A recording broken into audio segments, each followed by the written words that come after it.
Halo semuanya, perkenalkan nama saya Sri Wulina Barus dengan NPM 200910200,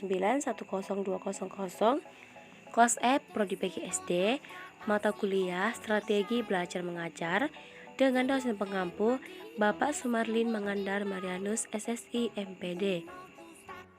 Materi kita kali ini yaitu mengenai pengembangan kurikulum dengan topik pembahasan yang pertama pengertian, yang kedua landasan, yang ketiga komponen-komponen, yang keempat prinsip-prinsip.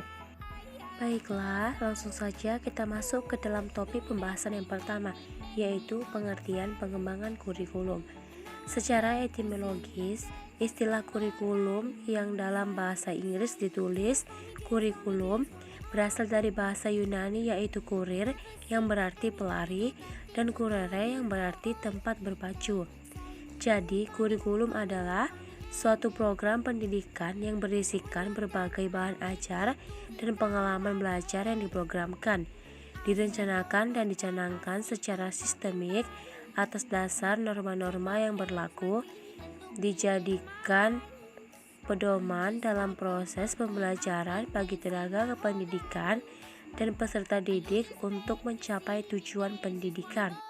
Topik pembahasan yang kedua yaitu landasan pengembangan kurikulum. Landasan pengembangan kurikulum terbagi menjadi 4, yaitu yang pertama, landasan filosofis.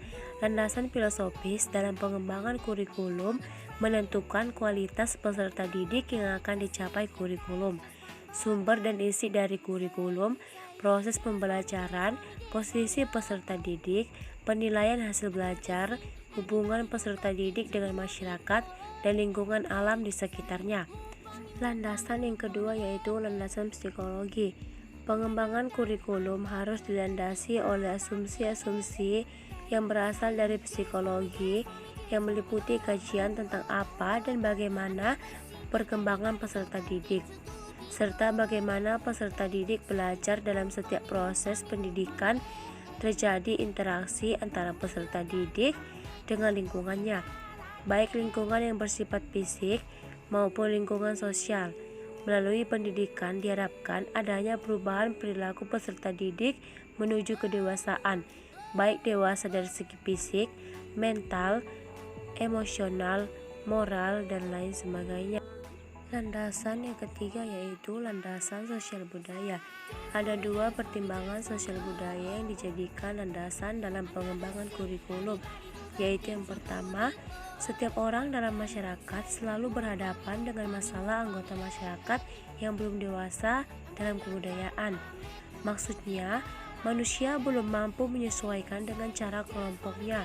Yang kedua, kurikulum dalam setiap masyarakat merupakan refleksi dari cara orang berpikir, berasa, bercita-cita atau kebiasaan. Karena itu, untuk membina struktur dan fungsi kurikulum, perlu memahami kebudayaan. Landasan yang keempat yaitu landasan ilmu pengetahuan dan teknologi. Sejak abad pertengahan, ilmu pengetahuan dan teknologi mengalami perkembangan yang pesat. Perkembangan ilmu pengetahuan dan teknologi secara langsung berimplikasi terhadap pengembangan kurikulum yang di dalamnya mencakup pengembangan isi atau materi pendidikan, penggunaan strategi dan media pembelajaran, serta penggunaan sistem evaluasi.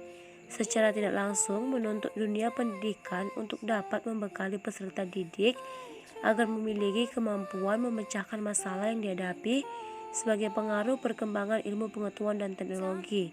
Baiklah, langsung saja kita masuk ke dalam topik pembahasan yang ketiga, yaitu komponen-komponen pengembangan kurikulum. Komponen pengembangan kurikulum terbagi menjadi 4, yaitu yang pertama komponen tujuan. Komponen tujuan berhubungan dengan arah atau hasil yang diharapkan. Dalam skala makro, rumusan tujuan kurikulum erat kaitannya dengan filsafat atau sistem nilai yang dianut masyarakat. Bahkan, rumusan tujuan menggambarkan suatu masyarakat yang dicita-citakan. Komponen yang kedua yaitu komponen isi atau materi pelajaran. Isi kurikulum merupakan komponen yang berhubungan dengan pengalaman belajar yang harus dimiliki siswa.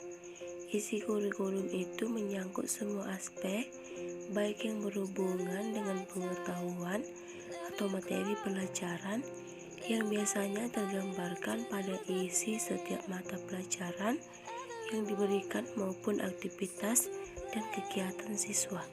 Komponen yang ketiga yaitu komponen metode atau strategi. Strategi dan metode merupakan komponen ketiga dalam pengembangan kurikulum. Komponen ini merupakan komponen yang memiliki peran yang sangat penting sebab berhubungan dengan implementasi kurikulum. Begitu pula dengan pendapat Terraccioni yang mengartikan strategi pembelajaran sebagai pla dan urutan umum perbuatan guru dan siswa dalam mewujudkan kegiatan belajar mengajar untuk mencapai tujuan yang telah ditentukan. Komponen yang keempat yaitu komponen evaluasi. Evaluasi merupakan komponen untuk melihat efektivitas pencapaian tujuan.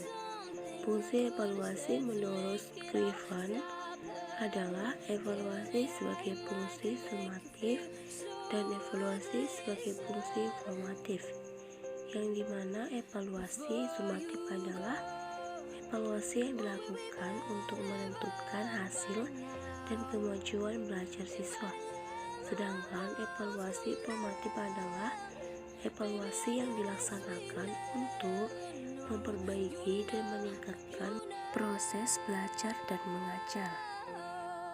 Topik pembahasan yang keempat yaitu prinsip-prinsip pengembangan kurikulum.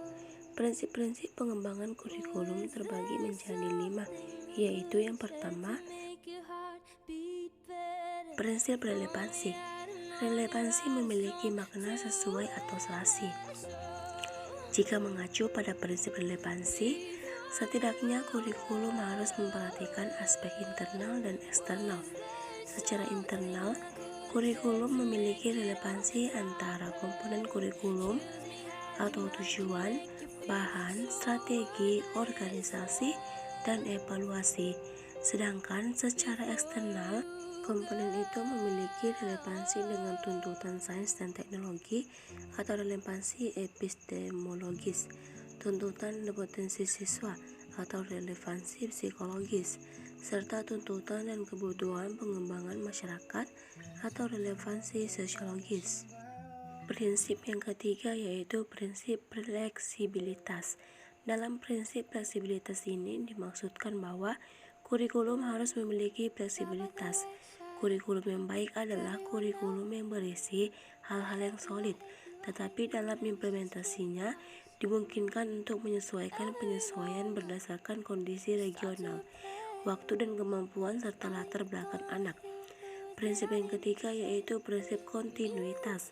Makna kontinuitas di sini adalah berhubungan, yaitu adanya nilai keterkaitan antara kurikulum dari berbagai tingkat pendidikan, sehingga tidak terjadi pengulangan bahan pembelajaran yang berakibat jenuh atau membosankan baik yang mengajarkan atau guru maupun yang belajar atau peserta didik. Prinsip yang keempat yaitu prinsip efisiensi. Efisiensi adalah salah satu prinsip yang perlu diperhatikan dalam mengembangkan kurikulum, sehingga apa yang telah direncanakan sesuai dengan tujuan yang ingin dicapai. Ia mencakup segala hal dalam perencanaan pembelajaran agar lebih optimal dan efektif. Prinsip yang kelima yaitu prinsip efektivitas. Mengembangkan kurikulum pendidikan perlu mempertimbangkan prinsip efektivitas. Yang dimaksud dengan efektivitas di sini adalah sejauh mana rencana program pembelajaran dicapai atau diimplementasikan. Dalam prinsip ini ada dua aspek yang perlu diperhatikan, yaitu efektivitas mengajar guru dan efektivitas belajar siswa. Baik, sekian dari saya Sri Ulina Barus undur diri. Terima kasih.